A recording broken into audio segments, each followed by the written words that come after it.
बंदी छोड़ सतगुरु रामपाल जी परमेश्वर जी की जय हो।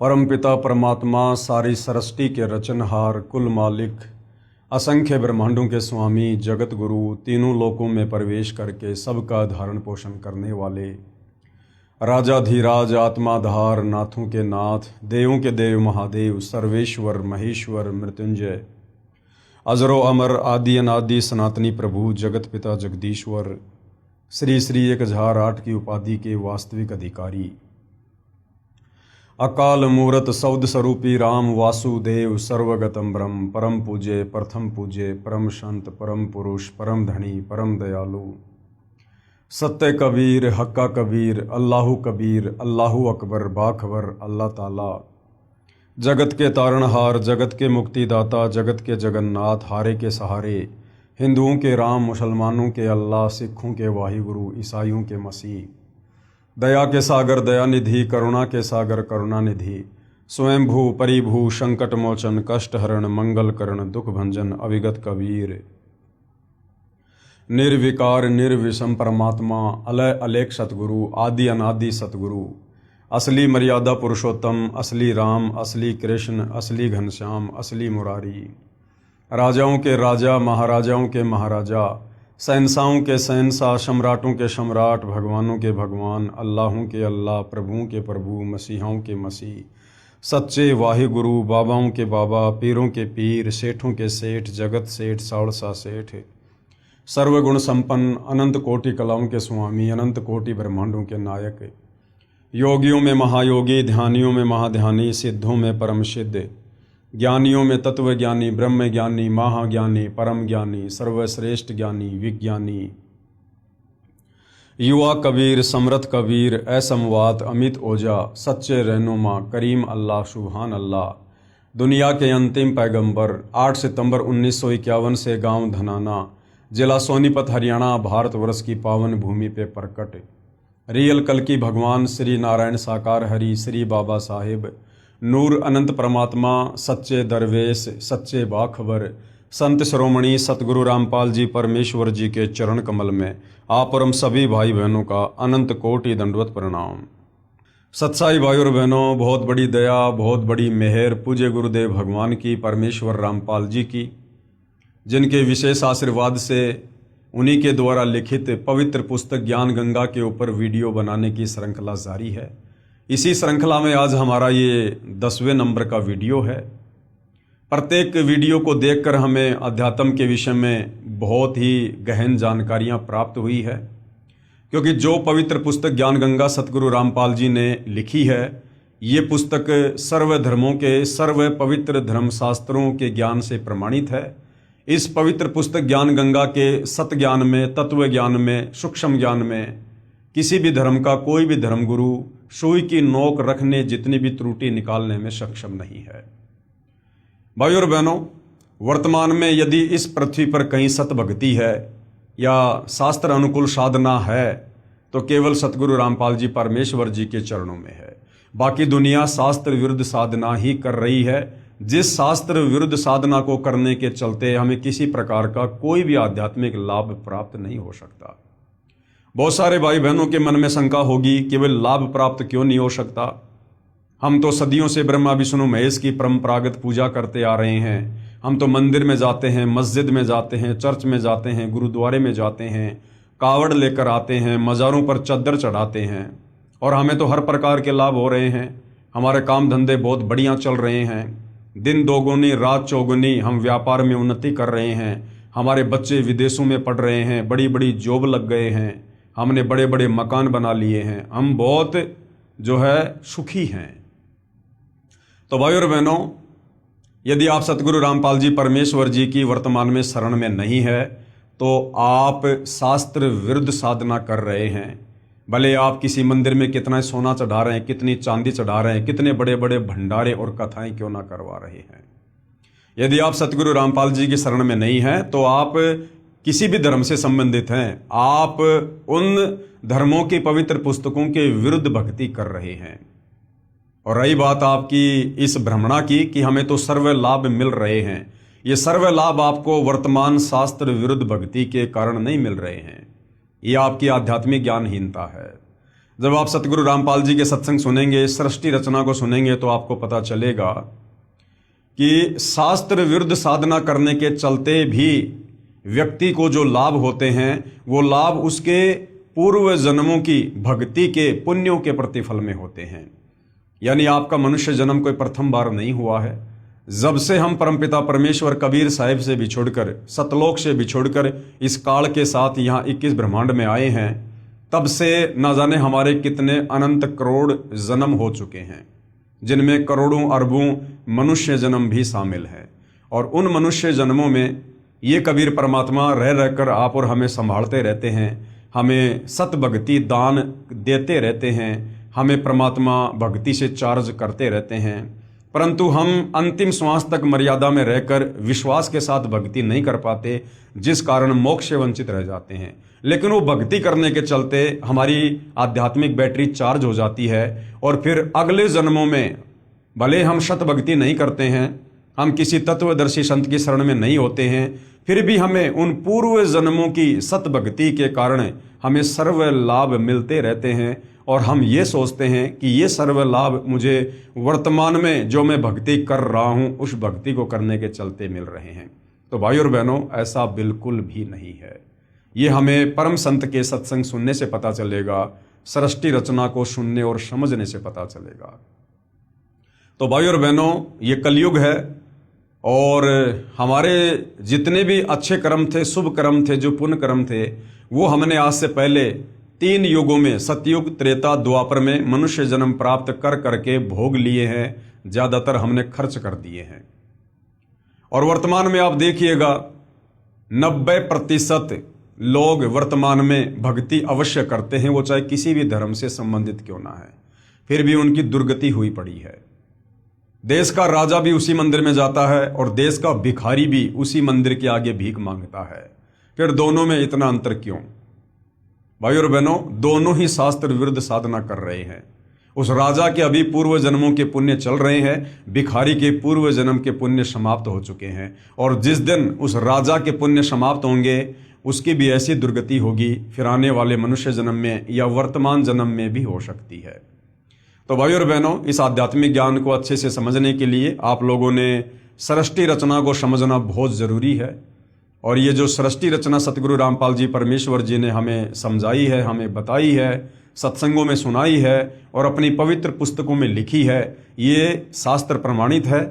इसमें किसी भी प्रकार की मीन मेख कोई भी नहीं निकाल सकता है। हाँ ठीक है, अपनी अज्ञानता और नादानी के चलते भले हम स्वीकार ना करें, परंतु सत्य सत्य ही होता है। तो भाई और बहनों, यदि आप आगे सत भक्ति रूपी चार्जर लगाना चाहते हैं और आने वाले समय में, क्योंकि आने वाला समय युग परिवर्तन का है, और जब जब युग परिवर्तन होता है तब तब महाविनाश होता है, अच्छे अच्छे लोगों की ज़बरदस्त दुर्गति होती है। हम मई 2026 में जी रहे हैं और 2028 युग परिवर्तन का निर्धारित समय है। आने वाले 1.5 वर्षों में क्या से क्या होगा, शायद आप और हमने इसकी कल्पना भी नहीं की होगी।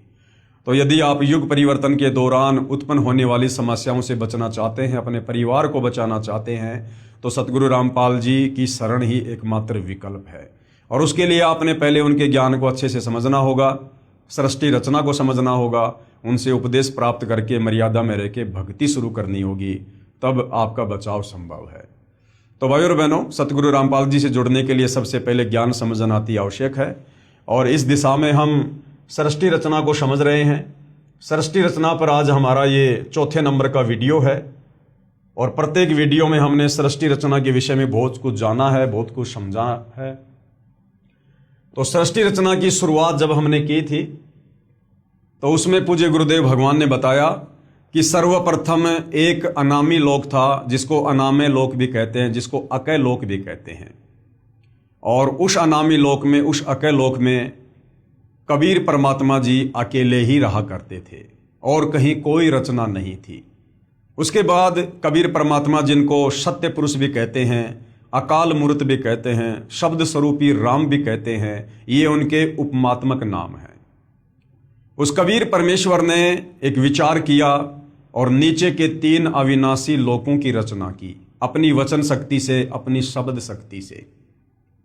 अनामी लोक से नीचे कबीर परमात्मा जी ने अगम लोक की रचना की, उसके बाद अलख लोक की रचना की, उसके बाद सतलोक की रचना की। और इन तीनों लोकों में यानी अनामी लोक से नीचे जो तीन लोक हैं, अगम लोक, अलख लोक और सतलोक, इन तीनों लोकों में कबीर परमेश्वर अपना रूपांतरण करके खुद ही विराजमान होते हैं। उसके बाद सर्वप्रथम कबीर परमेश्वर जी ने सतलोक में सृष्टि की रचना करनी चाहिए। उसके लिए परमात्मा ने सबसे पहले अपने एक वचन से 16 द्वीपों की रचना की।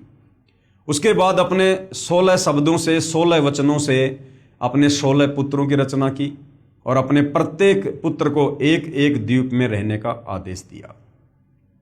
उसके बाद कबीर परमेश्वर जी ने अपने 12वें नंबर के पुत्र अचिंत से कहा कि बेटा अब आगे सतलोक में आप सृष्टि की रचना करो, मैं आपको वचन शक्ति देता हूं। अचिंत ने सृष्टि रचना में सहयोग के लिए एक आत्मा उत्पन्न की जिसको अक्षर पुरुष कहा जाता है, जिसको परब्रह्म भी कहा जाता है। वो अक्षर पुरुष सतलोक में बने एक मानसरोवर में जाकर सो गया और निंद्रा आ गई। काफी युगों तक वो निंद्रा से बाहर नहीं आया। अचिंत ने कबीर परमात्मा जी से प्रार्थना की कि परमात्मा, अक्षर पुरुष मानसरोवर में जाकर सो गया है, मेरी लाख कोशिशों के बावजूद भी वो बाहर नहीं आ रहा है और सृष्टि नहीं रची जा रही। तब कबीर परमेश्वर जी ने अपने पुत्र अचिंत से कहा कि बेटा आप सृष्टि रचना करने में सक्षम भी नहीं है, जिसका काम उसी को साजे और करे तो मूर्ख बाजे। कबीर परमेश्वर जी ने उस मानसरोवर के जल से थोड़ा जल लिया और एक अंडा बनाया अपनी वचन शक्ति से। उस अंडे में एक आत्मा प्रवेश की और मानसरोवर के जल में अंडा छोड़ दिया। अंडा मानसरोवर के जल में नीचे जाता है और अंडे की गड़गड़ाहट से अक्षर पुरुष की निंद्रा भंग होती है। नींद खुलते ही अक्षर पुरुष ने अंडे की ओर गुस्से से देखा, जिससे अंडा 2 भाग हो जाता है। जिसमें से जो आत्मा निकलती है उसको क्षर पुरुष का नाम दिया गया, उसको ज्योति निरंजन का नाम दिया गया। आगे चलकर वो काल कहलाया। कबीर परमेश्वर ने आकाशवाणी की कि ज्योति निरंजन और अक्षर पुरुष तुम दोनों बाहर आओ। दोनों आत्मा मानसरोवर से बाहर आती हैं। कबीर परमेश्वर के आदेश अनुसार वो दोनों आत्मा अचिंत के लोक में रहती हैं। काफी समय उपरांत क्षर पुरुष यानी ज्योति निरंजन के मन में ये विचार आया कि हमारे बाकी जो 15 भाई हैं वो सभी अलग अलग द्वीपों में रहते हैं और हम तीनों भाई एक ही द्वीप में रहते हैं। ये सोचकर क्षर पुरुष ज्योति निरंजन, जो आगे चलकर काल भी कहलाया, उसने अलग से राज्य प्राप्ति के लिए, अलग से द्वीप प्राप्ति के लिए एक पैर पर खड़ा होकर सतलोक में तप करना शुरू कर दिया। उससे पहले कबीर परमेश्वर जी ने और काफी आत्माओं की, असंख्य आत्माओं की सतलोक में उत्पत्ति कर दी थी और सभी को सर्व सुख प्रदान कर दिए थे। जब ये ज्योति निरंजन क्षर पुरुष सतलोक में एक पैर पर खड़ा होकर तप कर रहा था तो सतलोक में जो आत्माएं थी वो उसके ऊपर आसक्त हो गई और सोचने लगी कि देखो कितना जबरदस्त तप कर रहा है। कबीर परमेश्वर जी ने आत्माओं को समय समय पर सचेत किया कि बच्चों, इस नादान की नादानी को मत देखो, ये अपने कर्म फोड़ रहा है, तुम आराम से रहो, ठाट बाट से रहो, तुम्हें किसी चीज की कोई कमी नहीं है, इसकी तरफ ध्यान मत दो। हम सभी आत्माओं ने ऊपर से तो सावधानी दिखाई, लेकिन अंदर से हम उस ज्योति निरंजन को चाहने लगे और पतिव्रता पर्द से नीचे गिर गए, परमात्मा के दिल से हम उतर गए। जब काल ने सत्ययुग तप किया तो कबीर परमेश्वर जी ने पूछा कि भाई आप तप क्यों कर रहे हो, आपको क्या चाहिए?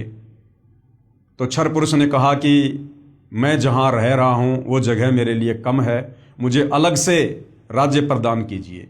कबीर परमेश्वर ने क्षर पुरुष को 21 ब्रह्मांड दे दिए जो सतलोक में ही थे।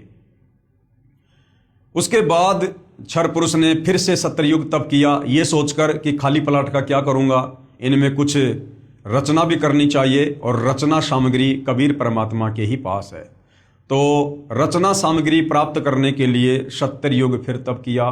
फिर कबीर परमेश्वर जी ने पूछा तो क्षर पुरुष ने कहा कि मुझे सृष्टि रचना के लिए सामग्री चाहिए। कबीर परमेश्वर ने उसे 3 गुण, रजगुण, सतगुण, तमगुण और 5 तत्व, पृथ्वी, अग्नि, जल, वायु, आकाश, ये जो उस समय सतलोक में कबीर परमेश्वर जी के 16 पुत्रों में से सबसे बड़े पुत्र कूरम के मुकुट में थे, सूक्ष्म रूप में थे, कबीर परमेश्वर जी ने काल को उपलब्ध करवा दिए। उसके बाद इस क्षर पुरुष ने सोचा कि अब मैंने बहुत सारी रचना भी कर ली है, लेकिन मेरे अकेले का दिल नहीं लग रहा, मुझे कुछ आत्मा चाहिए। ये सोचकर उसने 64 युग फिर तप किया।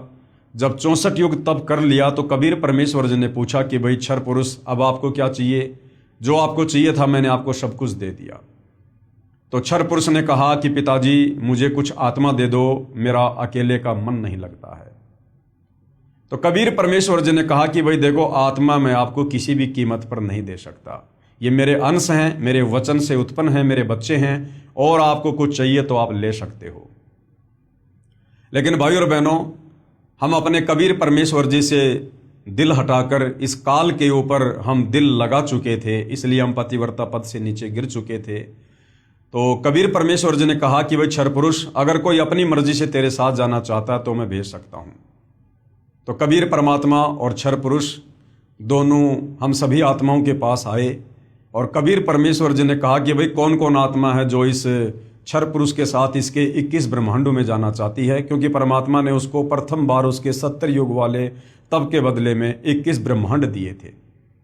काफी देर तक सन्नाटा छाया रहा, किसी ने भी हाथ खड़ा नहीं किया। अंत में एक आत्मा ने दुस्साहस किया और हाथ खड़ा किया कि पिताजी, मैं इसके साथ जाना चाहता हूं। उसके बाद देखा सभी आत्माओं ने हाथ खड़े कर दिए।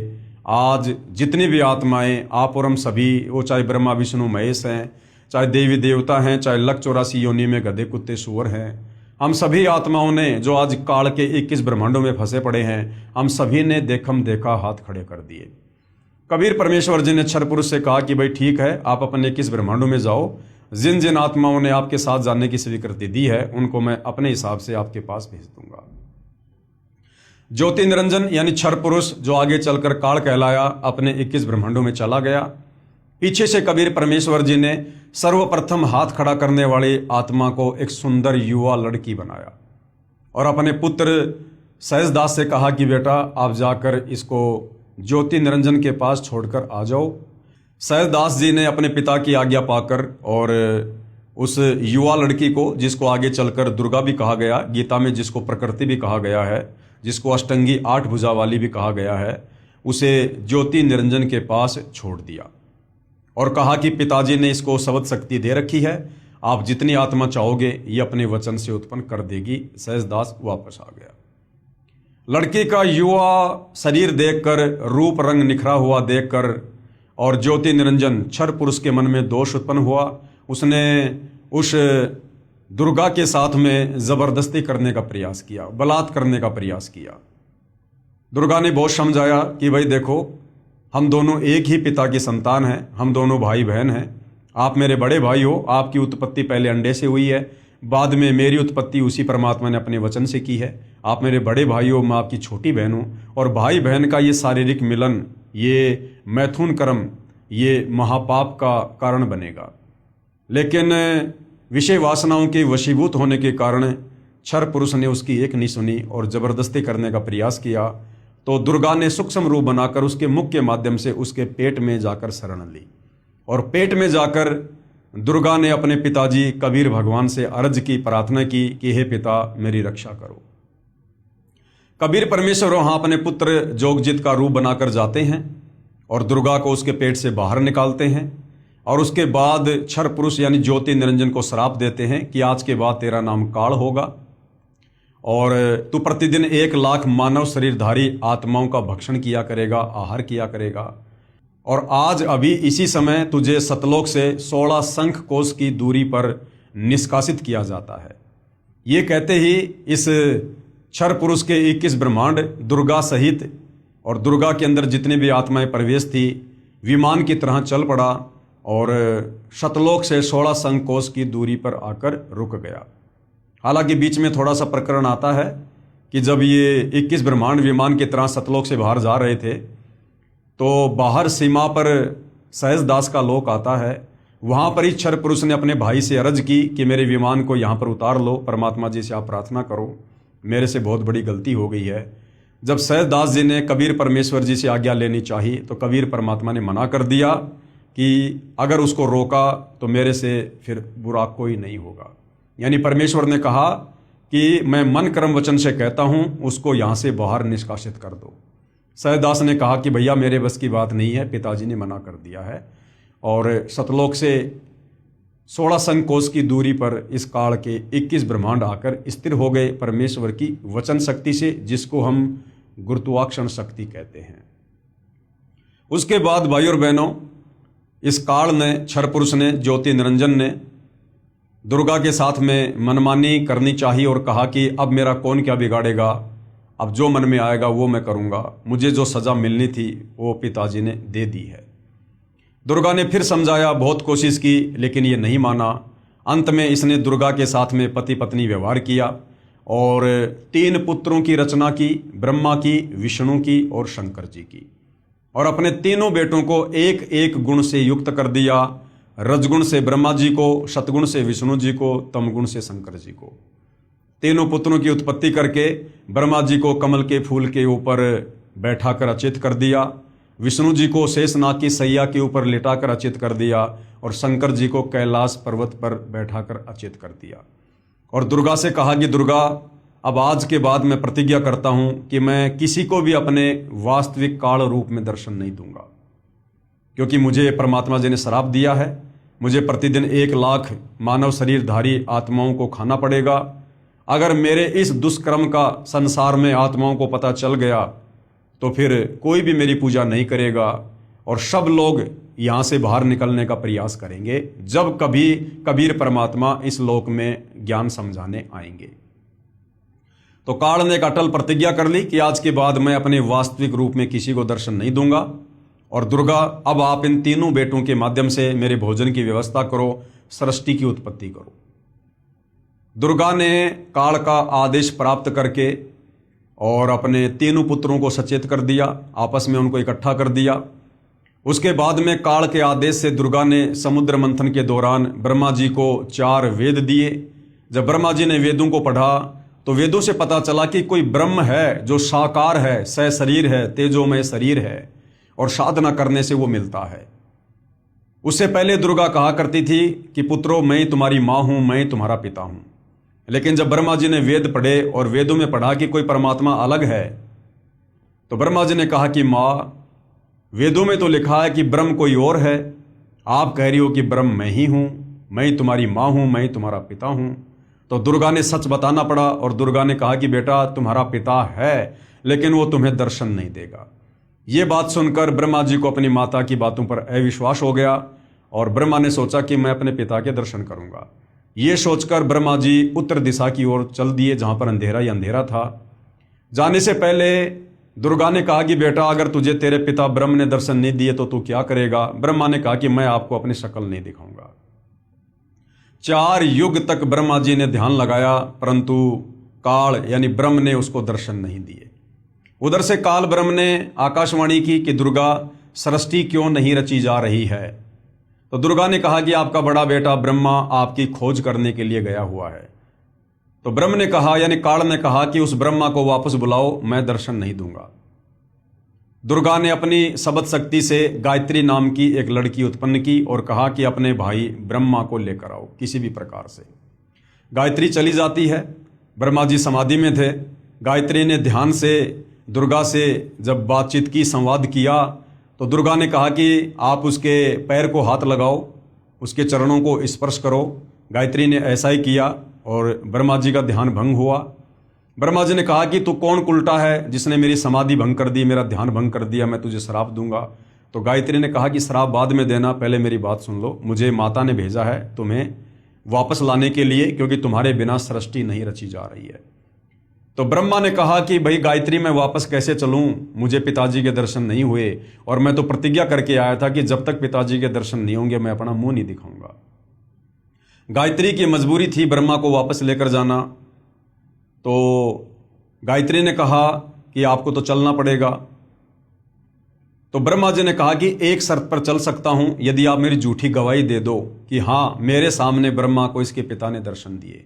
गायत्री ने कहा कि मैं झूठी गवाह नहीं दे सकती तो मैं नहीं चलूंगा। लेकिन गायत्री की मजबूरी थी। गायत्री ने सोचा कि अगर कल को मेरी बात झूठी हो गई तो मैं अकेली जो है माता के दंड का भागी बनूंगी। तो क्यों ना इस ब्रह्मा को भी बराबर का भागीदार बनाया जाए। गायत्री ने एक ऐसी शर्त रखी कि आपको मेरे साथ में शारीरिक संबंध बनाने पड़ेंगे, रति क्रिया करनी पड़ेगी, तब मैं आपकी झूठी गवाही दूंगी। ब्रह्मा जी की मजबूरी थी और दोनों ने वो कर्म किया। उसके बाद गायत्री ने सोचा क्यों ना एक गवाह और बनाया जाए। तो ब्रह्मा से बात करने के बाद में, ब्रह्मा की सहमति के बाद में, गायत्री ने अपने वचन से एक पोहपति नाम की लड़की उत्पन्न की और उसको भी यही कहा कि आप ऐसे ऐसे गवाही दो। तो पोहपति ने कहा कि मैं झूठी गवाही नहीं दूंगी, हाँ यदि ब्रह्मा मेरे साथ में शारीरिक संबंध बनाए तो मैं झूठी गवाही दे सकती हूँ। उसके बाद पोहपति के साथ ब्रह्मा जी ने शारीरिक संबंध बनाए और ब्रह्मा जी ने दोनों को बता दिया था, यदि माता जी पूछे कि तुम्हारा पिता कैसा है, दिखने में कैसा है, तो वेदों में वर्णित परमेश्वर की व्याख्या ब्रह्मा जी ने पहले ही उनको बता दी कि ऐसे कह देना कि परमात्मा मानव सदृश है, नर रूप है, तेजोमय शरीर है। और तीनों दुर्गा के पास में जाते हैं। दुर्गा ने कहा कि बेटा तुझे तेरे पिता ने दर्शन दिए? तो ब्रह्मा जी ने कहा कि हाँ मुझे मेरे पिता के दर्शन हुए। दुर्गा ने कहा कि कोई प्रमाण दो, कोई सबूत दो, कोई गवाह बताओ। तो ब्रह्मा ने कहा कि इन दोनों के सामने मुझे पिता ने दर्शन दिए। जब दुर्गा ने उन दोनों से जानना चाहा तो दोनों ने कहा कि हाँ हमारे सामने दर्शन दिए। उधर से दुर्गा ने सोचा कि ब्रह्म यानी काल मुझे तो कह रहा था कि मैं किसी को दर्शन नहीं दूंगा और ये कह रहे हैं कि मुझे दर्शन दे दिए। वो थोड़ी सी नाराज हुई और उसने ध्यान लगाया तो काल ने आकाशवाणी की कि दुर्गा ये तीनों झूठ बोल रहे हैं, मैंने इनको किसी प्रकार से कोई दर्शन नहीं दिए। यह आकाशवाणी सभी ने सुनी, सबके सिर नीचे हो गए। और उसके बाद में दुर्गा ने ब्रह्मा यानी अपने बड़े बेटे को श्राप दिया कि जग में तेरी पूजा नहीं होगी और तेरे वंशज यानी ब्राह्मण धर्मगुरु जो वेदों को पढ़ेंगे, वेदों को ना समझकर आगे लोगों को ज्ञान देंगे, गुमराह करेंगे, वो भी तेरे जैसे झूठे होंगे, पाखंडी होंगे। दुनिया को गुमराह करना उनका परमो धर्म होगा। उसके बाद में दुर्गा ने अपने दूसरे नंबर के बेटे विष्णु से कहा कि बेटा आप भी अपने पिता के दर्शन कर लो, कहीं बाद में फिर आप जी बीच में समाधि लगा के बैठ जाओगे। तो विष्णु जी भी अपने पिता के दर्शन के लिए पाताल लोक में चल दिया। पाताल लोक में शेषनाग था। शेषनाग ने देखा कि मेरे लोक में ये मेरी अनुमति के बिना कौन बेधड़क आ रहा है। तो शेषनाग ने अपने 1000 फणों से विष छोड़ दिया, जिसके चलते विष्णु जी का पूरा शरीर नीला हो गया, काला हो गया। विष्णु जी ने जैसे ही उसके साथ युद्ध करना चाहा तो काल ने आकाशवाणी की कि बेटा इसका बदला मैं तुझे द्वापर युग में दूंगा। तो श्री कृष्ण रूप में जाएगा और ये काली देह में कालेंद्री नाम का नाग होगा, उस समय मैं तुझे इसका बदला दूंगा। विष्णु जी वापस आ गए, अपनी माँ को आके सब कुछ सच सच बता दिया कि मुझे मेरे पिता के दर्शन नहीं हुए। दुर्गा बड़ी प्रसन्न हुई और कहा बेटा तू सत्यवादी होगा और जग में तेरी पूजा होगी। उसके बाद में अपने तीसरे पुत्र शंकर जी को भी दुर्गा ने कहा कि बेटा आप भी अपने पिता के दर्शन करने का प्रयास कर लो, तुम्हारे दोनों भाइयों को तो पिता ने दर्शन दिए नहीं। शंकर जी इस मामले में थोड़े समझदार निकले। उन्होंने कहा कि माता जब मेरे दोनों बड़े भाइयों को मेरे पिता ने दर्शन नहीं दिए तो फिर मैं व्यर्थ में क्यों प्रयास करूं। हे माँ मुझे ऐसा वरदान दे दो कि मैं अमर हो जाऊं, कभी ना मरूं। तो दुर्गा ने कहा कि बेटा इस 21 ब्रह्मांड में ये अमरत्व का वरदान नहीं मिल सकता, यहाँ जिसका जन्म हुआ है उसकी मृत्यु निश्चित है। लेकिन शंकर जी को ध्यान लगाने की विधि बताई, जिसके चलते शंकर जी की उम्र अपने दोनों भाइयों से 7 गुना ज्यादा है। उसके बाद भाइयों और बहनों, काल के आदेश से दुर्गा ने समुद्र मंथन पर अपने तीनों पुत्रों ब्रह्मा विष्णु महेश को भेज दिया और कहा कि समुद्र मंथन में जो भी वस्तु निकले उसकी मुझे जानकारी देना और उनको अलग अलग रखना। समुद्र मंथन हुआ। दुर्गा समुद्र में जाकर अपने 3 रूप बनाती है। 3 लड़कियों के रूप में दुर्गा प्रकट होती है, बाहर भी खड़ी हुई है। और जब 3 लड़कियां लेकर ब्रह्मा विष्णु महेश बाहर आते हैं तो दुर्गा ने कहा कि सबसे पहले कौन सी लड़की आई? तो कहा जी ये वाली आई। तो दुर्गा ने उसका नाम सावित्री रखा और उसकी शादी ब्रह्मा जी के साथ कर दी। दूसरी का नाम लक्ष्मी रखा और विष्णु जी को दे दी। तीसरी का नाम पार्वती रखा और शंकर जी के साथ में शादी कर दी और तीनों को अपने अपने लोक में भेज दिया और तीनों को एक एक गुण से युक्त कर दिया। ब्रह्मा जी को रजोगुण से युक्त कर दिया, जिसके चलते तीनों लोकों के प्राणी रजोगुण के प्रभाव से संतान उत्पत्ति करते हैं। विष्णु जी को सतोगुण से युक्त कर दिया, जिस सतोगुण के प्रभाव के चलते सभी आपस में मोह ममता में बंधे हुए हैं। शंकर जी को तमोगुण से युक्त कर दिया, जिसके चलते फिर मनमुटाव, राग द्वेष, ईर्ष्या, लड़ाई झगड़े यानी संहार का कार्य तमोगुण के कारण शंकर जी करते हैं। और इस प्रकार से इस काल के 21 ब्रह्मांड की सृष्टि चल रही है। कुल मिला के भाइयों और बहनों बात यह है कि इस काल को प्रतिदिन 1 लाख मानव शरीरधारी स्त्री या पुरुषों के सूक्ष्म शरीर से निकली वासना को खाने का श्राप लगा हुआ है, जिसके चलते ये गुप्त ऊपर 21वें ब्रह्मांड में रहता है, जहाँ पर इसने तपतशिला बना रखी है, जीवों को भून भून के खाता है और अपने तीनों पुत्रों की ब्रह्मा विष्णु महेश की जो है ड्यूटी लगा रखी है अपने भोजन के लिए, आप और हम मानव शरीरधारी प्राणियों की उत्पत्ति करने की। तो भाई और बहनों, और यहाँ कुछ भी लेना देना नहीं है। काल ने केवल अपने भोजन के लिए सारी व्यवस्था कर रखी है और हम सभी प्राणी समय समय पर अपने कर्मों का दंड भोगने के लिए कभी लक 84 योनि में गधे कुत्ते सुअर बनते हैं, कभी नरक में जाते हैं, कभी स्वर्ग में जाते हैं।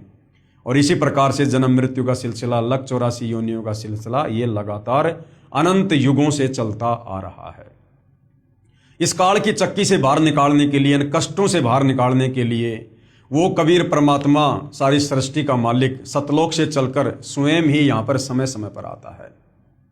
उसके बाद भाइयों और बहनों, इस काल को 21 ब्रह्मांड सहित बाहर निकालने के बाद सतलोक में जो एक और आत्मा थी, परब्रह्म, जिसको अक्षर पुरुष भी कहते हैं, उस अक्षर पुरुष के मन में आया कि क्षर पुरुष ज्योति निरंजन जो 21 ब्रह्मांड सहित सतलोक से चला गया है, वो बहुत सुख भोग रहा होगा।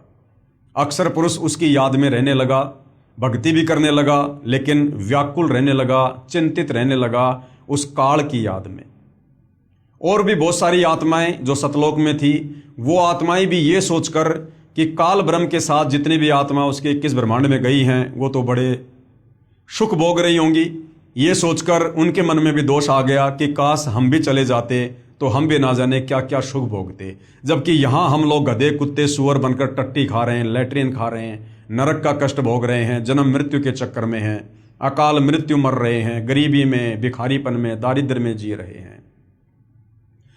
तो बाकी जितने भी आत्माओं के मन में दोष आया और अक्षर पुरुष के मन में दोष आया, उसके चलते वो भी पतिव्रता पद से नीचे गिर गए। कबीर परमेश्वर ने उनको भी सतलोक से बाहर करना जरूरी था। और फिर ठीक उसी प्रकार से कबीर परमेश्वर जी ने अक्षर पुरुष को यानी परब्रह्म को भी 7 शंख ब्रह्मांड दे दिए। और सर्वप्रथम अक्षर पुरुष के साथ उसके 7 शंख ब्रह्मांडों में जाने के लिए जिस आत्मा ने स्वीकृति दी, उसकी एक युवा लड़की बना दी, जिसका नाम ईश्वरी माया रखा। और बाकी सभी आत्माओं को सूक्ष्म रूप में ईश्वरी माया के अंदर जो है वो प्रवेश करके और अक्षर पुरुष के पास में भिजवा दिया।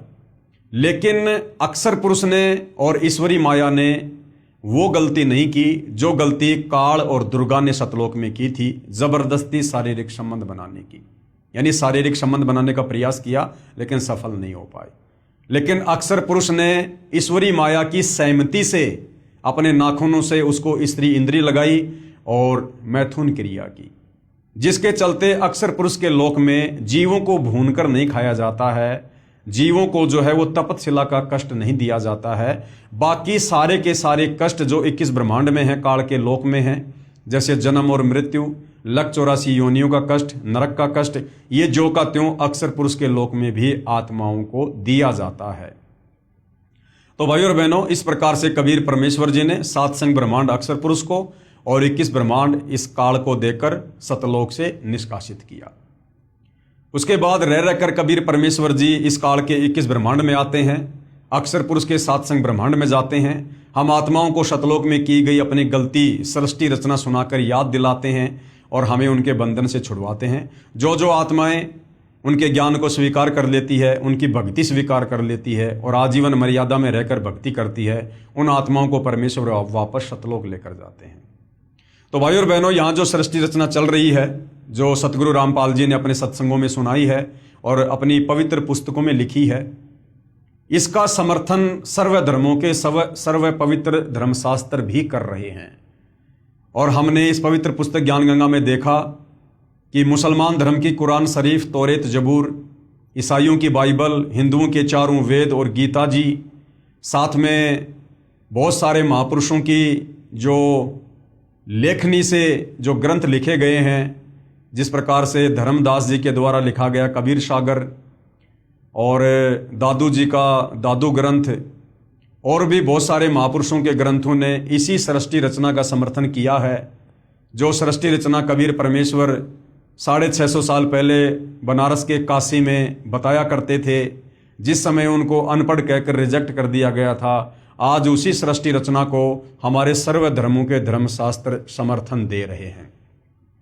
तो आज भाइयों और बहनों, सृष्टि रचना का ये लास्ट वीडियो है और आदरणीय गरीबदास जी जो गांव छुड़ानी जिला झज्जर हरियाणा में हुए, जिनको कबीर परमेश्वर जी 10 साल की उम्र में सतलोक से चलकर धरती पर प्रकट होकर जिंदा बाबा के रूप में मिले, उनको अपना ज्ञान समझाया, उनकी आत्मा को शरीर से निकालकर सतलोक ले गए, सतलोक दिखाया, पूरी सृष्टि रचना से वाकिफ कराया और सर्व ब्रह्मांड दिखाए, ब्रह्मा विष्णु महेश के लोग दिखाए, दुर्गा का लोग दिखाया, काल का लोग दिखाया, तपतशिला दिखाई, नरक स्वर्ग सब कुछ दिखाया, उनका ज्ञान योग खोला और आदरणीय गरीबदास जी ने फिर 5वें वेद सूक्ष्म वेद की रचना की।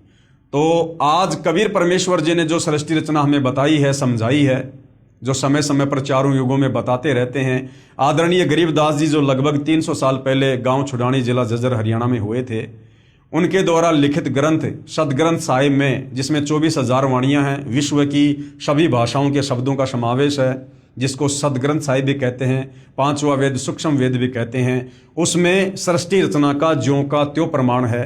अब हम पढ़ेंगे, देखेंगे, ताकि हमें पूर्ण विश्वास हो जाए कि सतगुरु रामपाल जी ने हमें जो सृष्टि रचना बताई है वो ज्यों की त्यों है और हमने उस पर विश्वास करना चाहिए और उनसे उपदेश लेकर अपनी आत्मा का कल्याण करवाना चाहिए। आदरणीय गरीबदास साहिब जी की अमृतवाणी में सृष्टि रचना का प्रमाण। आदि रमैणी सदग्रंथ पेज नंबर 690 से 692 तक। आदि रमैणी अदली सारा जादिन होते धुंधुकारा, यानी जब कबीर परमात्मा केवल अनामी लोक में अकेले थे, उस समय और बाकी कहीं कुछ भी नहीं था। ना ये सातसंग ब्रह्मांड थे अक्षर पुरुष के, ना काल के 21 ब्रह्मांड थे, ना नीचे का कोई अगम लोक था, ना कोई अलख लोक था, ना कोई सतलोक था। सत्य पुरुष कीन्या प्रकाशा हम होते तकत कबीर खवाशा। उसके बाद सत्य पुरुष कबीर साहिब ने ही पूरी सारी जो है वो रचना की और आदरणीय गरीबदास जी कहते हैं कि उस समय हम कबीर परमात्मा जी के दरबार में नौकर थे। यानी भाइयों और बहनों, जब हम भक्ति मार्ग में आगे बढ़ेंगे तो हमें पता चलेगा कि आदरणीय गरीबदास जी की भूमिका, एक भगत की भूमिका भी कबीर परमात्मा ने इस अध्यात्म को समझाने के लिए और 5वें वेद सूक्ष्म वेद सदग्रंथ साहिब की रचना करवाने के लिए खुद ही भूमिका की थी। मन मोहिनी सिरजी माया सत्य पुरुष एक ख्याल बनाया। मन मोहिनी सिरजी माया, यानी सतलोक में कबीर परमेश्वर जी ने जब ये काल तप कर रहा था, 21 ब्रह्मांड दे दिए थे, तो सबसे पहले 21 ब्रह्मांड में जाने के लिए जिस आत्मा ने हाथ खड़ा किया था, कबीर परमात्मा ने एक सुंदर युवा मन मोहिनी लड़की का रूप उसको दिया, जिसको माया भी कहते हैं, दुर्गा भी कहते हैं, और वो काल के पास में परमात्मा ने भेजी थी। तो कहते हैं मन मोहिनी सिरजी माया और सत्य पुरुष एक ख्याल बनाया। धर्मराय सिरजे दरबानी 64 जुग तब सेवा ठानी। और इस धर्मराय यानी काल की उत्पत्ति भी परमात्मा ने अंडे से की थी और उसके 64 युग के बदले में कबीर परमेश्वर ने उसको आत्माएं दी थी। पुरुष पृथ्वी जाकू दीनी, यानी 21 ब्रह्मांड परमात्मा ने उसको दिए। राज करो देवा आधीनी, और कबीर परमेश्वर जी ने कहा कि आधीनी के साथ में सत का राज करना।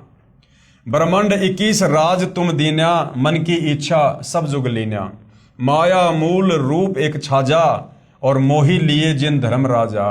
यानी जो युवा लड़की कबीर परमेश्वर जी ने बनाकर क्षर पुरुष के पास भेजी थी, उसका युवा रूप देखकर काल वासना से प्रेरित हो गया, यानी धर्मराज को कामदेव ने मोह लिया। धर्म का मन, यानी उस काल का मन चंचल चितधारा, मन माया का रूप विचारा। दुर्गा का सुंदर रूप देखकर ये काल जो है क्षरपुरुष जो है डगमग हो गया। चंचल चेरी चपल चिरागा, या के परसे सरबस जागा। धर्मराय कीन्या मन का भागी, विषय वासना संग से जागी। आदि पुरुष अदली अनरागी, धर्मराय दिया दिल से त्यागी। उस मंद कर्म को करने के चलते, यानी दुर्गा के साथ में जो जबरदस्ती काल ने करनी चाहिए, उसके चलते कबीर परमात्मा ने धर्मराय यानी क्षर पुरुष को, काल को दिल से त्याग दिया। पुरुष लोक से दिया ढहाई, यानी सतलोक से बाहर निकाल दिया। अगम दीप चली आए भाई। सहज दास जिस दीप रहनता। जब ये काल 21 ब्रह्मांड सही सतलोक से जा रहा था तो आगे चलकर सहज दास का लोक था, वहां पर इसने अपना विमान रोकने की सहज दास से प्रार्थना की। कारण कौन कौन कुलपन था। धर्मराय बोले दरबानी, इस काल ने, जिसको धर्मराय भी कहते हैं क्षर पुरुष, ये बोला सुनो सहज दास ब्रह्मज्ञानी कि हे बड़े भाई मेरी बात सुनो। 64 युग हम सेवा कीनी, मैंने 64 युग तक एक पैर पे खड़ा होकर तप किया। पुरुष पृथ्वी हमको दीनी, तब परमात्मा ने मुझे ये अलग से राज्य दिया। चंचल रूप भया मन मोरा, उस युवा लड़की को देखकर मेरा मन चंचल हो गया और मैंने बदतमीजी की। मन मोहिनी ठगिया भोरा, और उसने मुझे ठग लिया, यानी मैं उसके ऊपर आसक्त हो गया, जिस कारण से परमात्मा जी नाराज हो गए। सत्य पुरुष के ना मन भाए, यानी कबीर परमात्मा के मैं दिल से उतर गया, उनके मन नहीं भाया। पुरुष लोक से हम चली आए और मेरे को सतलोक से बाहर निकाल दिया। अगर दीप सुनत बड़भागी, सहज दास मेटो मन पागी, यानी अब आप मेरे इस 21 ब्रह्मांड को, विमान को अपने लोक में रख लो, मैं यहां रह जाऊंगा।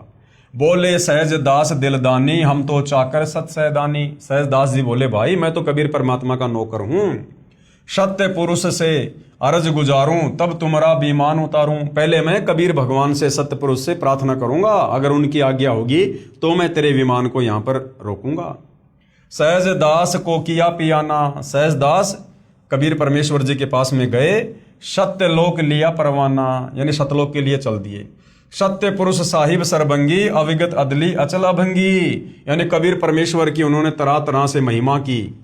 धर्मराय तुमरा दरबानी, कि एक वो क्षर पुरुष, वो धर्मराय आपके दरबार का नौकर, अगर दीप चली गए प्राणी। कौन हुक्म अदली एक साचा, हे कबीर परमात्मा मेरे लिए क्या आदेश है, उसके विमान को रोकना है या नहीं रोकना है। विषय लोक जा तीन्यू बाचा, कबीर परमात्मा ने कहा कि उसको विषय लोक में जाने दो, उसको यहां से बाहर निकलने दो। तीन्यू बाचा यानी मन कर्म वचन से कहता हूं, उसको यहां से निकालो। सहज विमान चले अधिकाई, छिन में अगर दीप चली आई। सहज दास पल भर में वहां से वापस आ गया।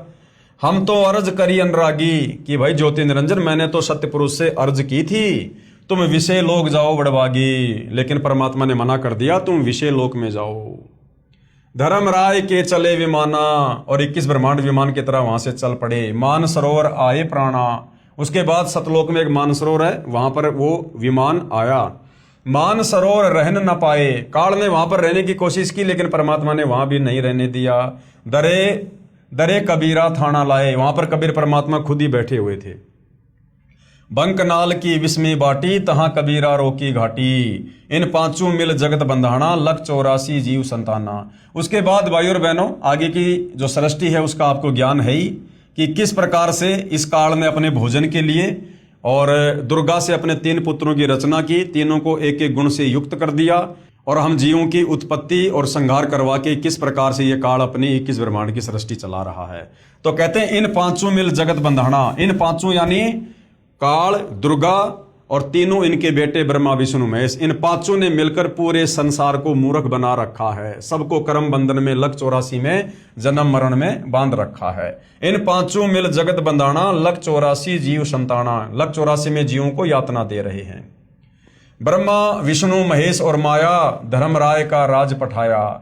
ये ब्रह्मा विष्णु और महेश और इनकी माता माया, ये दुर्गा, ये चारों मिलकर ये धर्मराय यानी काल के राज्य को चला रहे हैं। यो खोकापुर झूठी बाजी, ये काल का 21 ब्रह्मांड, इसको खोकापुर कहा गया है। और भिस्त बैकुंठ दगासी साजी, और इसने जो नरक सुरग बना रखे ना केवल हमारे को धोखा देने के लिए।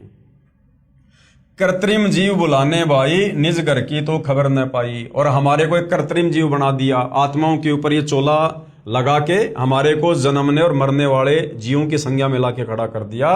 और निज घर की तो खबर न पाई, और हमारा जो वास्तव में जो घर है सतलोक, उसकी अब किसी को खबर नहीं लगने देता कि तुम कहां से आए थे, क्यों आए थे, क्या तुमने गलती करी थी जिस कारण से तुम यहां पर फंसे पड़े हो, इसकी खबर नहीं लगने दे रहा। 1.25 लाख उपजे नित हंसा, 1.25 लाख जीवों की उत्पत्ति दुर्गा काल के लिए रोजाना करती है। 1 लाख विनसे नित हंसा, और 1 लाख को ये काल रोजाना खाता है। उत्पत्ति खपती परले केरी, हर शौक जोरा जमजेरी, यानी जन्म मरण और ये दुख, ये सारे यहाँ पर काल के जो कष्ट हैं वो दिए जा रहे हैं। पांचों तत्व हैं परले माही, सतगुण रजगुण तमगुण झाई। आठों अंग मिली है माया, पिंड ब्रह्मंड सकल भरमाया। या में सुरती शब्द की डोरी, पिंड ब्रह्मंड लगी है खोरी। श्वासा पारस मन गए राखो, खोले कपाट अमीर चाखो। यानी कबीर परमेश्वर जी आकर जो श्वासों का नाम देते हैं, सतनाम देते हैं, उससे फिर हमारा ज्ञान योग खुलता है और हमें यहां से बाहर निकलने का रास्ता मिलता है। सुनाऊं हंस शब्द सुनदासा, अगम दीप है अग है बासा। फिर कबीर परमेश्वर तत्वदर्शी संत के रूप में आते हैं और हमें फिर वास्तविक ज्ञान बताते हैं, भक्ति देते हैं और हमें फिर अगम दीप यानी सबसे आगे का जो दीप है, जो सतलोक है, हमें उसकी जानकारी देते हैं। भव सागर जमदंड जमाना, धर्मराय का है तलबाना। पांचों ऊपर पद की नगरी, बाट विहंगम बंकी डगरी। इन पांचों के ऊपर दुर्गा काल और ब्रह्मा विष्णु महेश के ऊपर वो वास्तविक वो नगर है, सतलोक है, जहां पर जाना इतनी आसान बात नहीं है। हमरा धर्मराय से दावा, भवसागर में जीव भरमावा। कबीर परमेश्वर का जो है इस धर्मराज यानी काल के साथ में एग्रीमेंट है। हम तो कहें अगम की वाणी, जहां अविगत अदली आप बिनानी। बंदी छोड़ हमारा नामम, अजर अमर है अस्त्र ठामर। जुगन जुगन हम कहते आए, जम जोरा से हंस छुड़ाए। यानी युगों युगों से हम यहाँ पर आ रहे हैं, सृष्टि रचना बता रहे हैं, ज्ञान समझा रहे हैं। जम यानी काल, जोरा यानी मौत, इससे हम जीवों को छुटाने का प्रयास करते हैं। जो कोई माने शब्द हमारा, जो हमारे ज्ञान को स्वीकार कर लेता है, भवसागर नहीं भरमै धारा, वो दोबारा काल के किस ब्रह्मांड में नहीं आता, उसका मोक्ष हो जाता है। या में सुरती शब्द का लेखा, तन अंदर मन कहो किन देखा। दास गरीब अगम की वाणी, खोजा हंसा शब्द सैदानी। उपरोक्त अमृतवाणी का भावार्थ है कि आदरणीय गरीबदास साहिब जी ने भी यही कहा है कि यहाँ पहले केवल अंधकार था तथा पूर्ण परमात्मा कबीर साहिब जी सतलोक में तख्त सिंहासन पर विराजमान थे। हम वहां चाकर थे यानी नौकर थे। परमात्मा ने ज्योति निरंजन को उत्पन्न किया, फिर उसके तप के प्रतिफल में 21 ब्रह्मांड प्रदान किए। फिर माया यानी प्रकृति, जिसको दुर्गा भी कहते हैं, उसकी उत्पत्ति की। युवा दुर्गा के रूप पर मोहित होकर ज्योति निरंजन यानी ब्रह्म ने दुर्गा यानी प्रकृति से बलात्कार करने की चेष्टा की। ब्रह्म यानी काल को उसकी सजा मिली, उसे सतलोक से निकाल दिया तथा श्राप लगा कि 1 लाख मानव शरीरधारी प्राणियों का प्रतिदिन आहार करेगा, 1.25 लाख उत्पन्न करेगा। यहां सभी प्राणी जन्म मृत्यु का कष्ट उठा रहे हैं। यदि कोई पूर्ण परमात्मा का वास्तविक शब्द, सच्चा नाम जाप मंत्र हमारे से प्राप्त करेगा, उसको काल की बंद से छुड़वा देंगे। हमारा बंदी छोड़ नाम है, यानी जो काल के कर्म बंधनों से छुड़वा दे, सतलोक में भेज दे, उसको कहते हैं बंदी छोड़। आदरणीय गरीबदास जी अपने गुरु व प्रभु कबीर परमात्मा के आधार पर कह रहे हैं कि सच्चे मंत्र अर्थात सतनाम व सार शब्द की प्राप्ति कर लो, पूर्ण मोक्ष हो जाएगा। नहीं तो नकली नामदाता संतों व महंतों की मीठी मीठी बातों में फंसकर शास्त्र विधि रहित साधना करके काल जाल में रह जाओगे, फिर कष्ट पर कष्ट उठाओगे। कहने का मतलब भाई और बहनों, हमें सृष्टि रचना पर विश्वास हो, इसके लिए महापुरुषों की जो है ये बातें बताई जा रही हैं। तो आदरणीय गरीबदास जी के सदग्रंथ साहिब में भी सृष्टि रचना का ज्यों का त्यों प्रमाण है। संत गरीबदास जी कृत अमर ग्रंथ के अध्याय हंस परमहंस की कथा की वाणी नंबर 37 और 43 में क्या कहा गया है सृष्टि रचना को लेकर। माया आदि निरंजन भाई, और अपने जाए आपे खाई। ये दुर्गा, ये माया, ये खुद ही पैदा करती है और खुद ही ये काल के पास में भोजन के लिए भेज देती है। यानी कहने का मतलब है भाई और बहनों, ये खुद ही पैदा करते हैं। ये काल और दुर्गा, ब्रह्मा विष्णु महेश को भी पैदा किया, फिर उसके बाद आप और हम सभी जीवों को पैदा किया। यानी हम सब यहाँ 21 ब्रह्मांड में काल और दुर्गा की संतान हैं, इसी से उत्पन्न हैं। और ये फिर सबको तपतशिला पे भून भून के खाते हैं सबको। एक सत्संग में गुरुदेव ने बताया कि ये दुर्गा भी, ये दुर्गा और काल, ये दोनों जीवों को खाते हैं, दोनों के दोनों। क्योंकि मालिक ने बताया जब घर में भोजन बनता है तो पत्नी भी खाती है। तो ये काल की 21 ब्रह्मांड की जो सृष्टि है, उसके जो घटिया नियम हैं, जो कर्म हैं, उसके बारे में बताया जा रहा है, ताकि हमारी आस्था यहाँ से हटे कि ये माया यानी दुर्गा और ये निरंजन यानी काल, ये दोनों हमें उत्पन्न करते हैं जीवों को, और दोनों ही खाते हैं। ब्रह्मा विष्णु महेश चेला, ओम सोहम का है खेला। शिखर शून्य में धर्म अन्यायी, जिन शक्ति डायन महल पठाई। शिखर शून्य में यानी 21वें ब्रह्मांड के टॉप मोस्ट पैलेस पर, उस ब्रह्मलोक में, शिखर शून्य में सबसे ऊपर 21 ब्रह्मांड में ये धर्म यानी ये काल अन्यायी रहता है। जिन शक्ति डायन महल पठाई, और जिसने दुर्गा को यहाँ पर जीवों की उत्पत्ति और जो है परले के लिए यहाँ पर एक जिम्मेदारी दे रखी, एक नौकरी दे रखी है। लाख गराज से नित उठ दूती, और ये दुर्गा क्या करती है, ये प्रतिदिन 1 लाख को मारती है अपने पति के भोजन के लिए। माया आदि तकत की कुत्ती, 1.25 लाख गढ़िए नित भांडे, और 1.25 लाख की रोजाना उत्पत्ति करती है। हंसा उत्पत्ति प्रलय डांडे। ये तीनों चेला बटपारी, ये ब्रह्मा विष्णु महेश, ये इन तीनों को इस काल का चेला कहा है। ये तीनों काल के बेटे हैं, उसके लिए भोजन तैयार करते हैं। ये तीनों चेला बटपारी सिरजे पुरुषा सिरजे नारी, जो रजोगुण के प्रभाव से जो है स्त्री और पुरुषों की उत्पत्ति करते हैं और फिर अपने पिता के लिए भोजन तैयार करते हैं। खोकापुर में जीव भुलाए, शौपन बहिस्त बैकुंठ बनाए। आप और हम सबको यहाँ पर धोखा देकर जन्म और मरण के चक्कर में डाल रखा है, कभी स्वर्ग में, कभी नरक में, कभी लक 84 में। यो अरहट का कुआ लोई, या गढ़बंध्या है सब कोई। 21 ब्रह्मांड काल का ये अरहट का कुआ है। जन्म लेना मरना, जन्म लेना मरना, लक 84 में, स्वर्ग में, नरक में।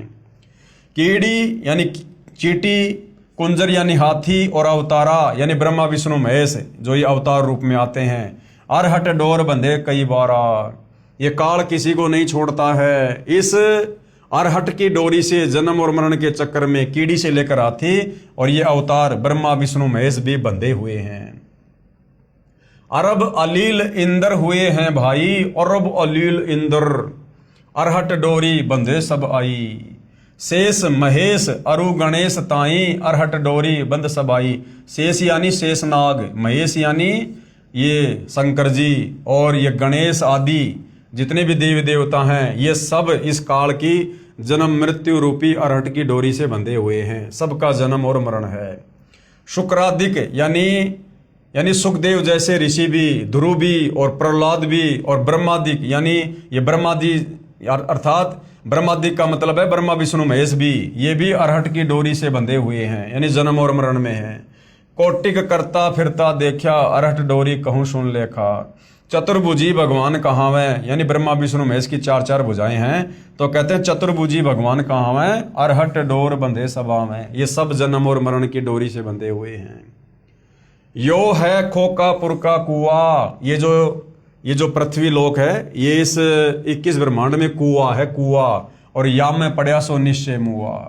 21 ब्रह्मांड भी सतलोक की तुलना में कुआ है, और जो यहाँ पर आ गया वो अवश्य जन्म और मरण में रहेगा। आगे क्या बताया गुरुदेव भगवान ने, ज्योति निरंजन यानी काल बली के वश होकर ये तीनों देवता रजगुण ब्रह्मा, सतगुण विष्णु, तमगुण शिव अपनी महिमा दिखाकर जीवों को स्वर्ग नरक तथा भवसागर में लक 84 योनियों में भटकाते रहते हैं। ज्योति निरंजन यानी काल अपनी माया से नागिनी की तरह जीवों को पैदा करते हैं और फिर मार देते हैं। जिस प्रकार नागिनी अपनी दुम से अंडों के चारों ओर कुंडली बनाती है, फिर उन अंडों पर अपना फन मारती है, जिससे अंडा फूट जाता है, उसमें से बच्चा निकल जाता है, उसको नागिनी खा जाती है।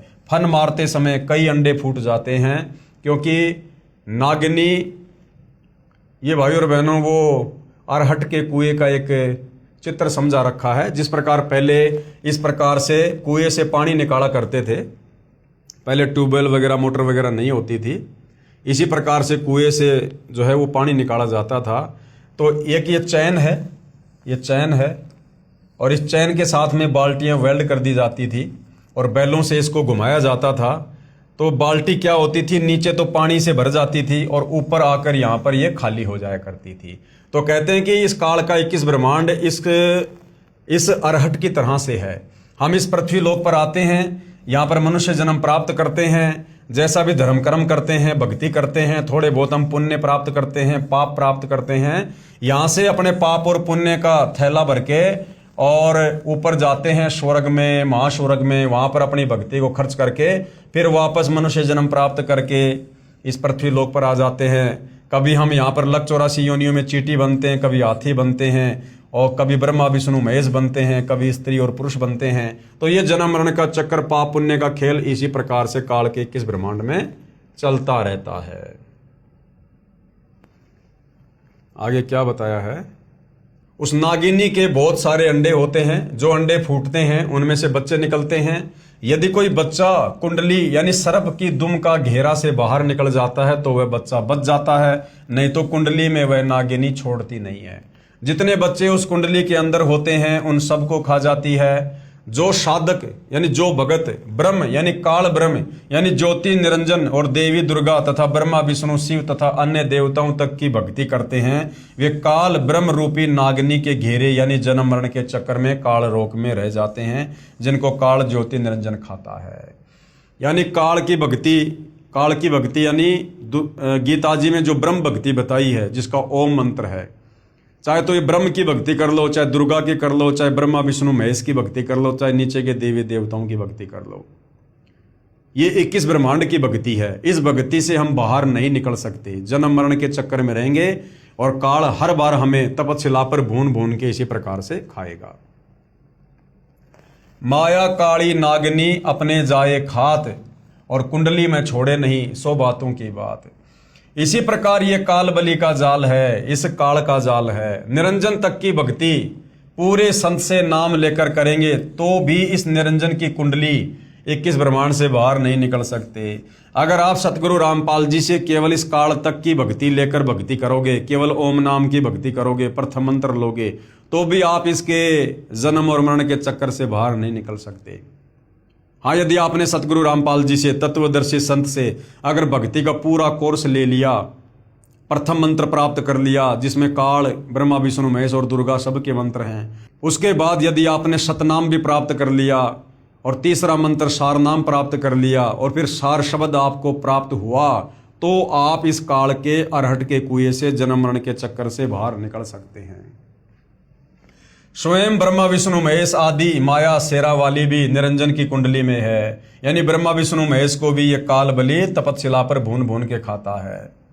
ये बेचारे अवतार धार कर आते हैं और जन्म मृत्यु का चक्कर काटते रहते हैं। इसलिए विचार करें, सोहम जाप जो कि ध्रुव और प्रहलाद व सुखदेव ऋषि ने जपा, वह भी पार नहीं हुए, क्योंकि श्री विष्णु पुराण के प्रथम अंश के अध्याय 12 के श्लोक नंबर 93 में पेज नंबर 51 पर लिखा है कि ध्रुव केवल एक कल्प अर्थात 1000 चतुर्युग तक ही मुक्त है, इसलिए काल लोक में ही रहे तथा ओम नमः भागवते वासुदेवाय मंत्र का जाप करने वाले भगत भी श्री कृष्ण तक की भक्ति कर रहे हैं, वे भी 84 लाख योनियों के चक्कर काटने से नहीं बच सकते। यह परम पूज्य कबीर साहिब जी व आदरणीय गरीबदास साहिब जी महाराज की वाणी प्रत्यक्ष प्रमाण देती है। कहने का मतलब भाई और बहनों, आदरणीय गरीबदास जी महाराज जी ने भी बिल्कुल क्लियर कर दिया है कि भैया जब तक आपको तत्वदर्शी संत नहीं मिलता है, और तत्वदर्शी संत की भूमिका निभाने के लिए कबीर परमात्मा सत्य पुरुष सतलोक से चलकर खुद ही आते हैं, और जब आप तत्वदर्शी संत की शरण में आ जाओगे, उनके बताए अनुसार उनसे उपदेश प्राप्त करके मर्यादा में रहकर आजीवन भक्ति करोगे, तब कहीं जाकर आप इस काल के 21 ब्रह्मांड से, इस जेल से निकलकर अमरधाम सचखंड सतलोक में जा सकते हो। और जब तक आप सतलोक में नहीं जाओगे, क्योंकि बाकी जितने भी संत महात्मा आचार्य शंकराचार्य किसी भी धर्म के मुल्ला मौलवी पादरी हैं, वो सब के सब शास्त्र विरुद्ध साधना ही करते हैं, काल के जाल में बने रहने वाली साधना ही करते हैं। उनकी भक्ति साधना में आप चाहे कितना जप कर लो, कितने मंत्र जाप कर लो, कितना दान धर्म कर लो, कितने ही भंडारे कर लो, कितना ही कुछ कर लो, आप काल के जाल में ही रहोगे। अनंत कोटि अवतार हैं माया के गोविंद, करता हो अवतरे बहुर पड़े जग फंद।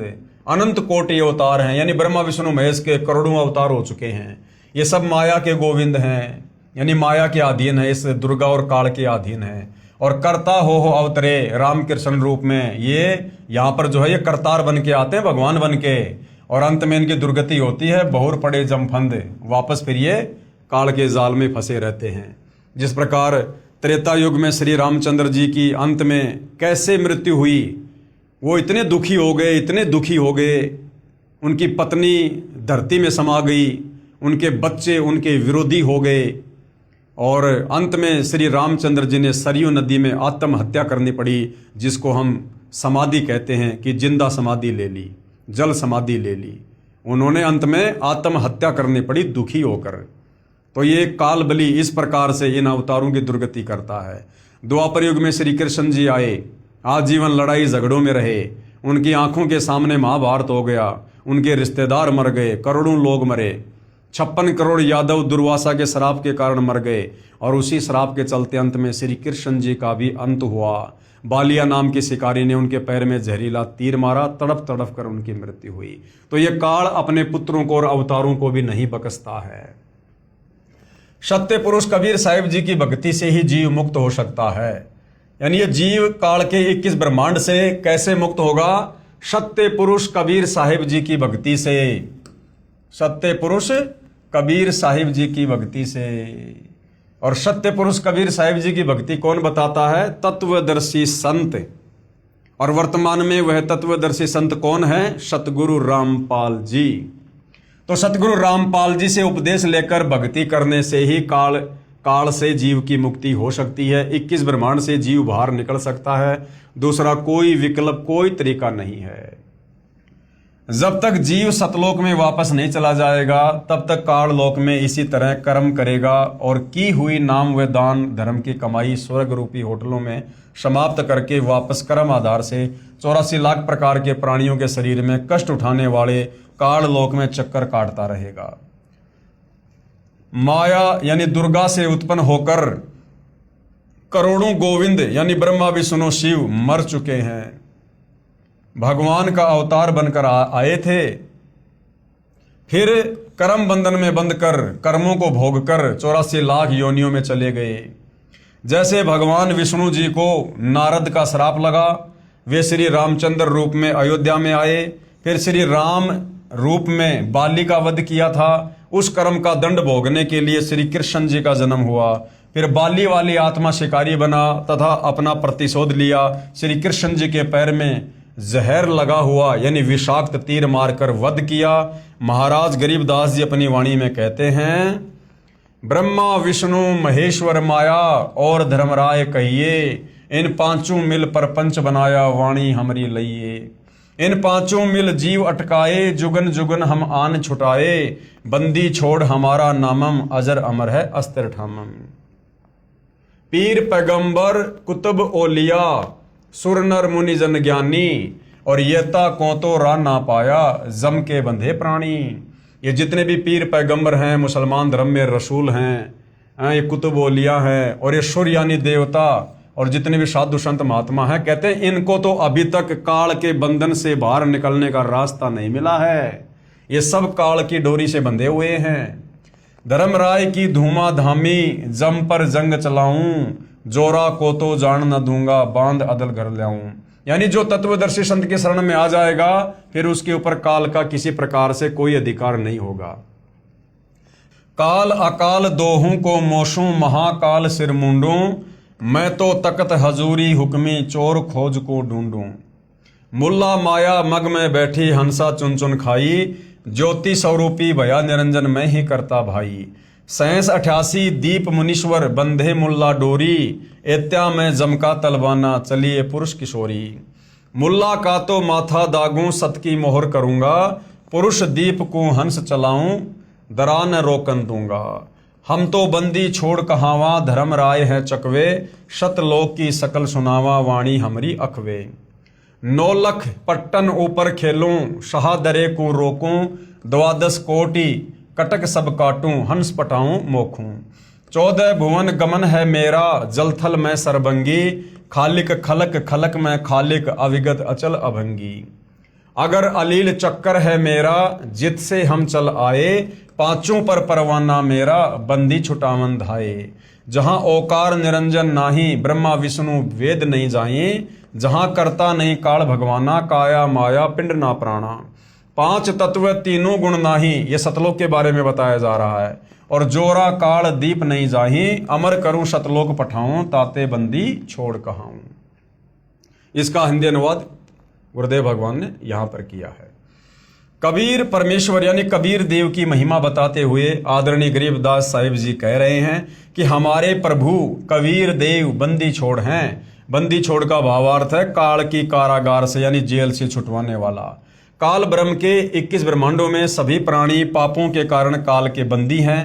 पूर्ण परमात्मा यानी कबीर देव कबीर साहिब पाप का विनाश कर देते हैं। पापों का विनाश न ब्रह्म कर सकता, न परब्रह्म कर सकता, ना ही ब्रह्मा विष्णु महेश कर सकते। केवल जैसा कर्म है उसका वैसा ही फल देते हैं। इसलिए यजुर्वेद अध्याय 5 के मंत्र 32 में लिखा है कबीर अंगारी असी, यानी कबीर परमात्मा ही पापों का नाश करता है। कबीर यानी कबीर देव कबीर परमेश्वर। अग अरी यानी पापों का शत्रु है। बम्भारी असी, बम्भारी यानी बंधनों का, अरी यानी शत्रु अर्थात बंधनों का शत्रु यानी बंदी छोड़ है। इन पांचों यानी ब्रह्मा विष्णु शिव और माया और धर्मराय से ऊपर सत्य पुरुष परमात्मा कबीर देव हैं जो सतलोक का मालिक है। से सर्व परब्रह्म ब्रह्म तथा ब्रह्मा विष्णु महेश व आदि माया नाशवान परमात्मा है। केवल कबीर परमात्मा जो सतलोक का मालिक है वही अविनाशी है।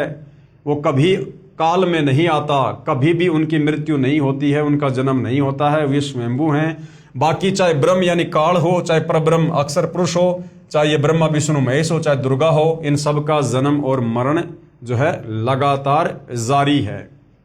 ये सब नाशवान है। महाप्रलय में ये सब तथा इनके लोक समाप्त हो जाएंगे।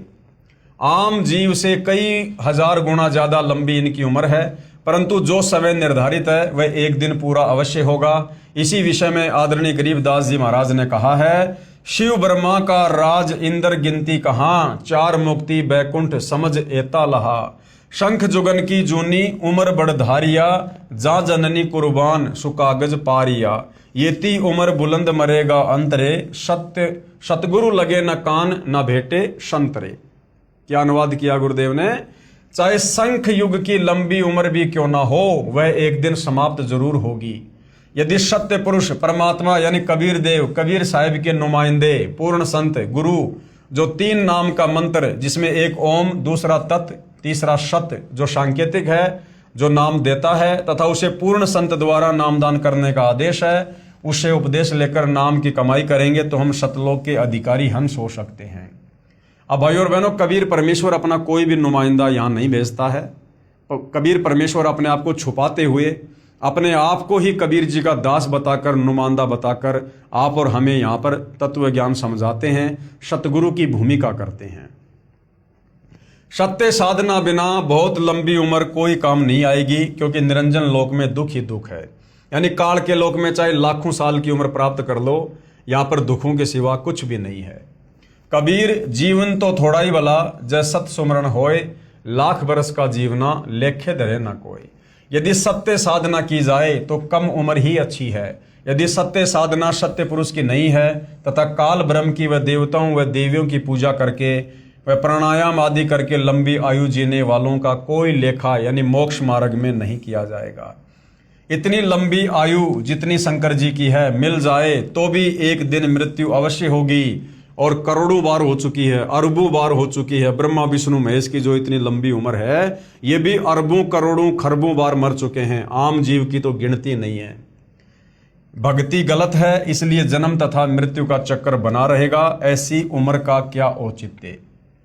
कबीर साहिब अपनी यानी पूर्ण ब्रह्म की जानकारी स्वयं ही बताते हैं कि इन परमात्माओं से ऊपर यानी ब्रह्मा विष्णु महेश से ऊपर, दुर्गा से ऊपर, ब्रह्म से ऊपर, परब्रह्म से ऊपर असंख्य भुजा का परमात्मा सत्य पुरुष है जो सतलोक सचखंड सतधाम में रहता है, तथा उसके अंतर्गत सर्वलोक यानी इस ब्रह्म काल के 21 ब्रह्मांड व ब्रह्मा विष्णु शिव आदि के लोक तथा परब्रह्म यानी अक्षर पुरुष के 7 संग ब्रह्मांड व अन्य सभी ब्रह्मांड आते हैं, और वहां पर शतनाम सारनाम के जाप द्वारा जाया जाएगा जो पूरे गुरु से प्राप्त होता है। और पूरा गुरु वर्तमान में धरती पर केवल सतगुरु रामपाल जी है।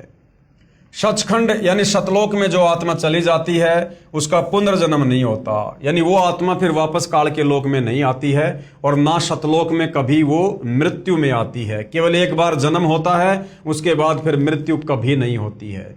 सत्य पुरुष यानी पूर्ण ब्रह्म कबीर साहिब कबीर देव ही अन्य लोकों में स्वयं ही भिन्न भिन्न नामों से विराजमान है।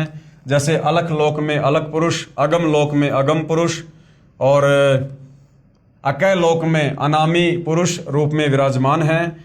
ये तो उपमात्मक नाम है, परंतु वास्तविक नाम उस पूर्ण पुरुष का कबीर देव, भाषा भिन्न होकर कबीर साहिब है। अब भाइयों और बहनों, सिख धर्म के प्रवर्तक आदरणीय नानक जी की वाणी में भी सृष्टि रचना का संकेत है, प्रमाण है।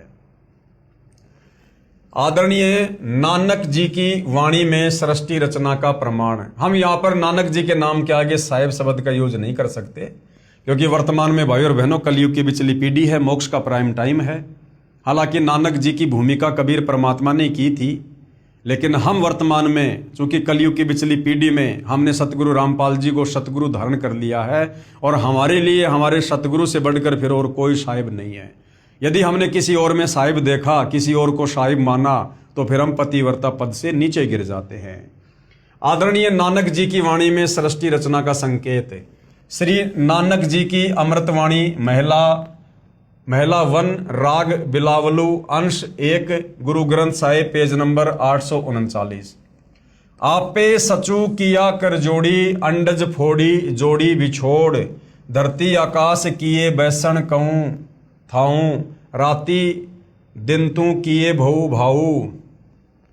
ये पंजाबी है जो हिंदी में लिखी हुई है। जिन किए करी वेखण हारा, तृतीया यानी तीनों, ब्रह्मा विष्णु महेशा, देवी देव उपाय वैशा, पौन पानी अग्नि विसराऊं, ताहि निरंजन साचो नाऊं, तिसु मही मनवा रहिया लिव लाई, पर्णवती नानकू काड़ू न खाई। उपरोक्त अमृतवाणी का भावार्थ है कि सच्चे परमात्मा सत्य पुरुष ने स्वयं ही अपने हाथों से सर्व सृष्टि की रचना की, यानी अपने वचन से, अपने शब्द से।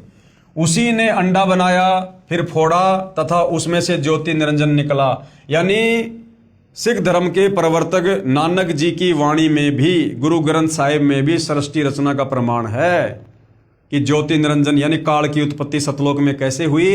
कबीर परमात्मा ने वो अंडा बनाया, उसमें आत्मा प्रवेश करी, अक्षर पुरुष को जगाने के लिए जल में अंडा छोड़ा, अंडा 2 भाग हुआ, उसमें से जो आत्मा निकली, नानक जी कह रहे हैं वो कौन था? वो ज्योति निरंजन था, वो काल था। उसी पूर्ण परमात्मा ने सर्व प्राणियों के रहने के लिए धरती, आकाश, पवन, पानी आदि 5 तत्व रचे। अपने द्वारा रची सृष्टि का स्वयं ही साक्षी है, दूसरा कोई सही जानकारी नहीं दे सकता।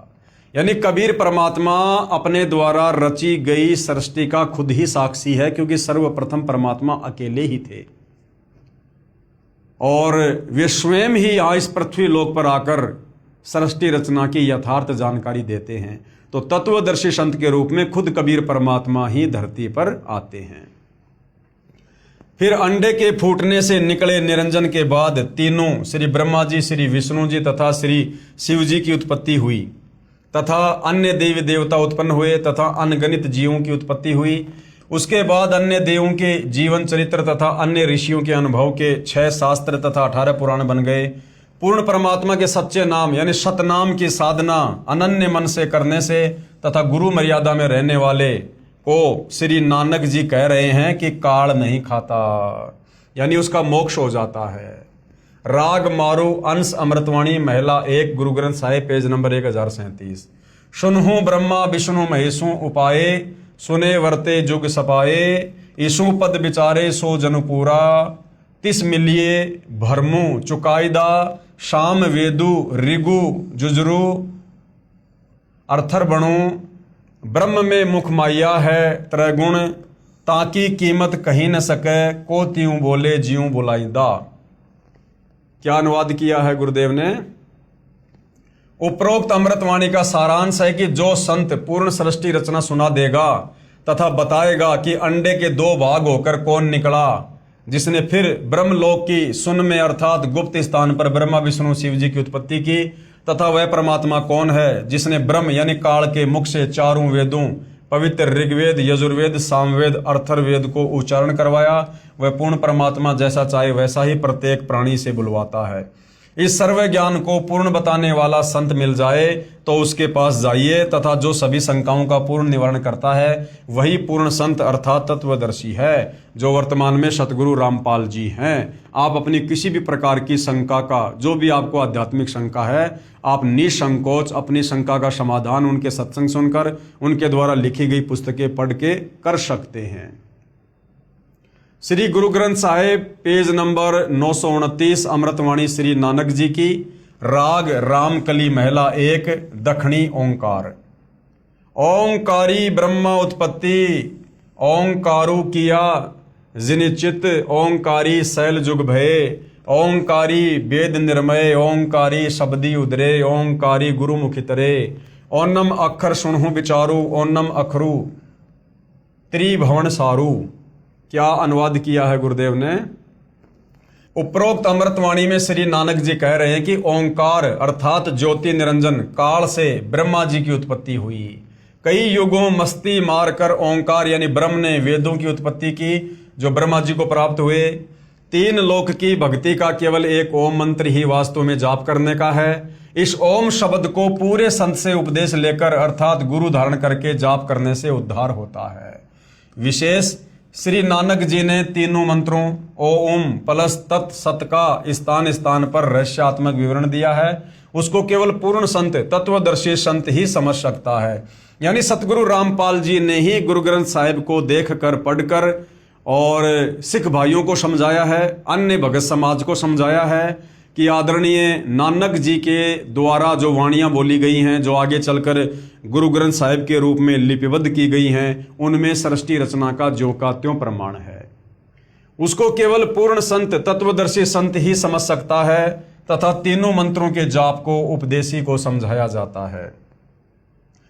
गुरु ग्रंथ साहिब पेज नंबर 1038, उत्तम सतगुरु पुरुष निराले, शब्दी रते हरि रस मतवाले, रिद्धि बुद्धि सिद्धि ज्ञान गुरु ते पाइये, पूरे भाग मिलाइदा, सतगुरु ते पाए बिचारा, सुन समाधि सचे घरबारा, नानक निर्मल नादू शब्द धुनि, सचू रामे नामी समाजदा। क्या अनुवाद किया गुरुदेव ने? उपरोक्त अमृतवाणी का भावार्थ है कि वास्तविक ज्ञान देने वाले सतगुरु तो निराले ही हैं। वे केवल नाम जाप को जपते हैं, अन्य हठ योग साधना नहीं बताते। यदि आपको धन दौलत पद बुद्धि या भक्ति शक्ति भी चाहिए तो वह भक्ति मार्ग का ज्ञान पूर्ण संत ही पूरा प्रदान करेगा। ऐसा पूर्ण संत बड़े भाग से ही मिलता है। वही पूर्ण संत विवरण बताएगा कि ऊपर शून्य यानी आकाश में अपना वास्तविक घर सतलोक परमेश्वर ने रच रखा है।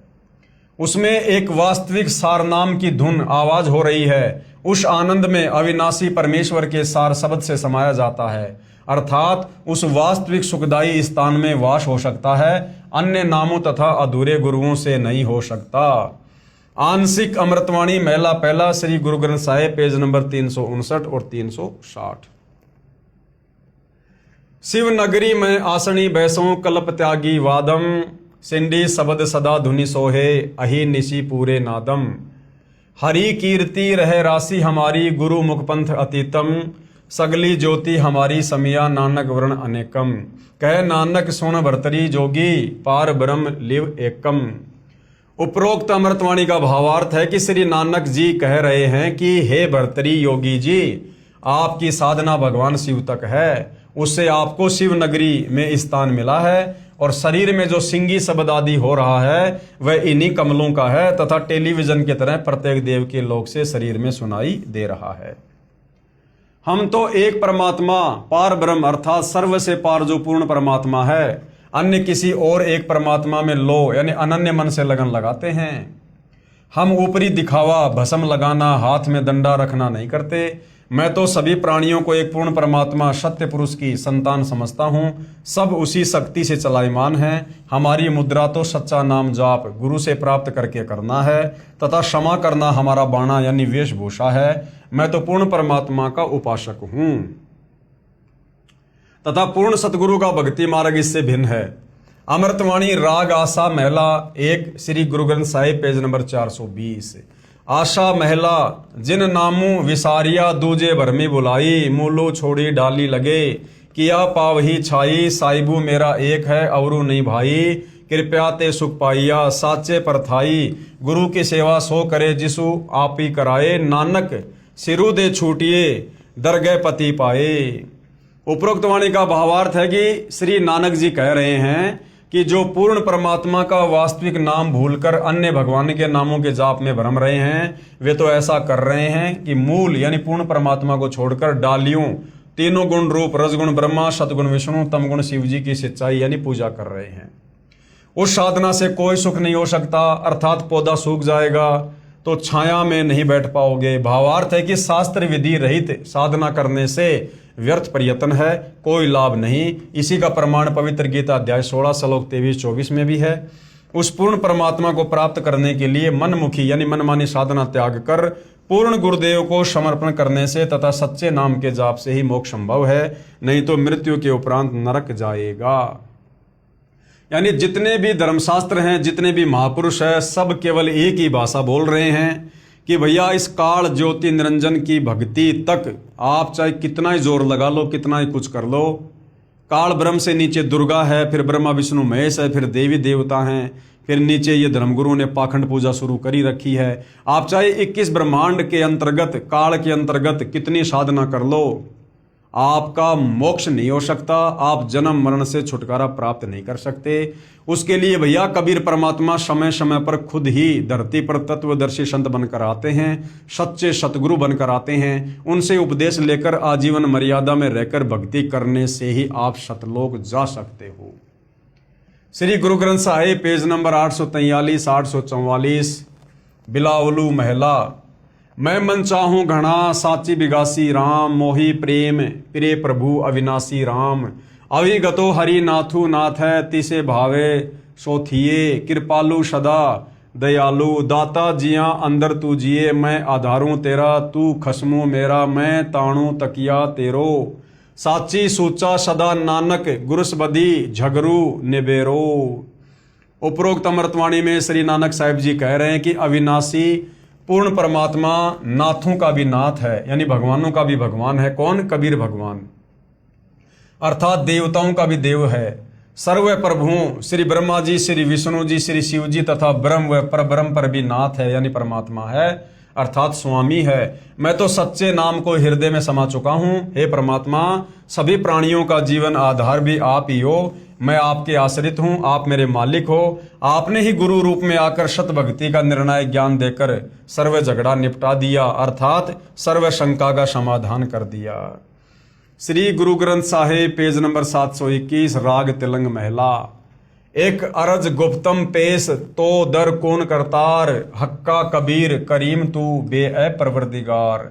कबीर परमेश्वर का नाम तक लिखा हुआ है गुरु ग्रंथ साहिब में। नानक बुगोयद जंतूरा तेरे चाकरा पखाक।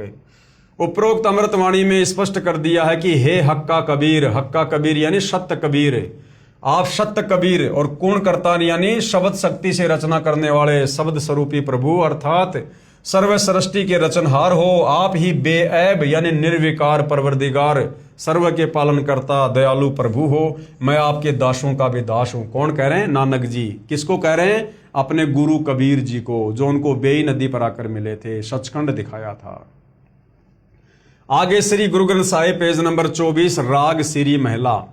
तेरा एक नाम तारे संसार, मैं एह आस एहो आधार। नानक नीच कह विचार, धानक रूप रहा करतार। उपरोक्त अमृतवाणी में प्रमाण किया है कि जो काशी में धानक यानी जुलाहा है, यही करतार है, कुल का सृजनहार है। अति आधीन होकर श्री नानक साहिब जी कह रहे हैं कि मैं सत्य कह रहा हूं कि यह धानक अर्थात कबीर जुलाहा ही पूर्ण ब्रह्म सत्य पुरुष है। विशेष उपरोक्त परमाणु के सांकेतिक ज्ञान से प्रमाणित हुआ। सृष्टि रचना कैसे हुई? पूर्ण परमात्मा की प्राप्ति करनी चाहिए, जो पूर्ण संत से नाम लेकर ही संभव है। उसके बाद भाई और बहनों, अन्य संतों द्वारा सृष्टि रचना की दंत कथा, यानी तत्वदर्शी संत के अलावा सृष्टि रचना के विषय में सही जानकारी अन्य कोई भी धर्मगुरु नहीं दे सकता, चाहे उसकी कितनी महिमा हो, चाहे कितने करोड़ों में उसके फॉलोवर हों। तो बाकी जो ये निरंकारी पंथ है, धन धन सतगुरु पंथ है, इन पंथों के गुरुओं ने भी सृष्टि रचना के विषय में बताया है, परंतु आधी अधूरी जानकारी, दंत कथा। अन्य संतों द्वारा जो सृष्टि रचना का ज्ञान बताया है वह कैसा है? सृष्टि रचना के विषय में राधा स्वामी पंथ के संतों के व धन धन सतगुरु पंथ के संत के विचार। पवित्र पुस्तक जीवन चरित्र परम संत बाबा जयमल सिंह जी महाराज, पेज नंबर 102-103 से सृष्टि की रचना, सावन कृपाल पब्लिकेशन, दिल्ली। पहले सतगुरु यानी पहले सतपुरुष निराकार था, फिर आकार में आया तो ऊपर के 3 निर्मल मंडल सतलोक, अलखलोक, अगमलोक बन गया तथा प्रकाश तथा मंडलों का नाद बन गया। आदि अधूरी सी जानकारी है, गोल मटोल बात। पवित्र पुस्तक सार वचन, प्रकाशक हैं राधा स्वामी सत्संग सभा, दयाल बाग, आगरा। सृष्टि की रचना, पेज नंबर 8। प्रथम धुंधुकार था, उसमें पुरुष शून्य समाधि में थे जब कुछ रचना नहीं हुई थी। फिर जब मौज हुई तब शब्द प्रकट हुआ और उससे सब रचना हुई। पहले सतलोक और फिर सत्य पुरुष की कला से 3 लोक और सब विस्तार हुआ। यह ज्ञान तो ऐसा है जैसे एक समय कोई बच्चा नौकरी लगने के लिए साक्षात्कार यानी इंटरव्यू के लिए गया। गुरुदेव कह रहे हैं कि इन अन्य संतों के द्वारा जो जोड़ तोड़ करके आदि अधूरी सृष्टि रचना बताई गई है अपने भक्तों को, ये सृष्टि रचना तो ऐसे है, इसको समझने के लिए परमात्मा एक छोटा सा चुटकुला सुना रहे हैं। ये ज्ञान तो ऐसा है जैसे एक समय कोई बच्चा नौकरी लगने के लिए साक्षात्कार यानी इंटरव्यू के लिए गया। अधिकारी ने पूछा कि आपने महाभारत पढ़ा है? लड़के ने उत्तर दिया कि उंगलियों पर रट रखा है। अधिकारी ने प्रश्न किया कि 5 पांडवों के नाम बताओ। लड़के ने उत्तर दिया, एक भीम था, एक उसका बड़ा भाई था, एक उससे छोटा था, एक और था तथा एक का नाम मैं भूल गया। उपरोक्त सृष्टि रचना का ज्ञान तो ऐसा जानो। सत्य पुरुष व सतलोक की महिमा बताने वाले वे 5 नाम ओंकार, ज्योति निरंजन, ररंकार, सोहम, सतनाम देने वाले व 3 नाम अकाल मूर्ति, सत्य पुरुष, शब्द स्वरूपी राम देने वाले संतों द्वारा रची पुस्तकों से कुछ निष्कर्ष। यानी राधा स्वामी और धन धन सतगुरु पंथ में इस प्रकार के नाम दिए जाते हैं। तो इनके गुरुओं के द्वारा सृष्टि रचना के विषय में क्या बताया गया है? संत मत प्रकाश भाग 3 पेज नंबर 76 पर लिखा है कि सचखंड या सतनाम चौथा लोक है। सतनाम जो कि जपने का मंत्र है, उसको लोक बता रहे हैं, उसको जगह बता रहे हैं। यहां पर सतनाम को स्थान कहा है। फिर इस पवित्र पुस्तक के पेज नंबर 79 पर लिखा है कि एक राम दशरथ का बेटा, दूसरा राम मन, तीसरा राम ब्रह्म, चौथा राम सतनाम। यहां पर राम बता दिया सतनाम को। कभी तो सतनाम को जगह बता रहे हैं, कभी सतनाम को राम बता रहे हैं। ये असली राम है। फिर पवित्र पुस्तक संत मत प्रकाश पहला भाग पेज नंबर 17 पर लिखा है कि वह सतलोक है, उसी को सतनाम कहा है। पवित्र पुस्तक सारवचन नसर यानी वार्तिक पेज नंबर 3 पर लिखा है कि अब समझना चाहिए कि राधा स्वामी पंथ सबसे ऊंचा मुकाम है यानी जगह है कि जिसको संतों ने सतलोक और सचखंड और सार शब्द और सत शब्द और सतनाम और सत्य पुरुष करके बयान किया है। यानी सतनाम जाप करने का मंत्र है या कोई जगह है या परमात्मा का नाम है, ये भी इन संतों को नहीं पता है। पवित्र पुस्तक सारवचन नसर आगरा से प्रकाशित पेज नंबर 4 पर भी उपरोक्त ज्यों का त्यों वर्णन है।